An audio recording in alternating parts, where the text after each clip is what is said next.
Quezon City Mayor Joy Belmonte expressed gratitude to the Araneta family for allowing the Smart Araneta Coliseum to become a COVID-19 vaccination site. Smart Araneta Coliseum is also known as the Big Dome.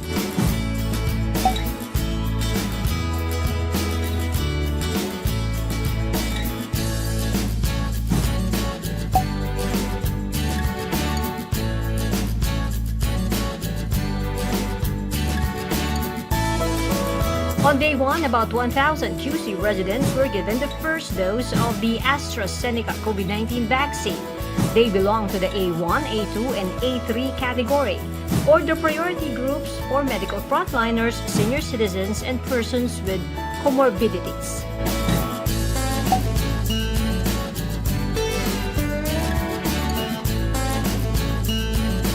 Quezon City has earlier partnered with the Araneta Group in expanding its pre-COVID-19 swab testing initiatives.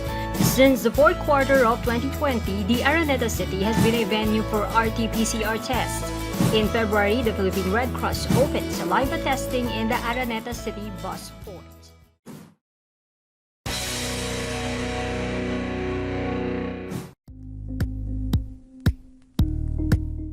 Thank you for watching Politico TV. Please like and subscribe to our channel for more videos.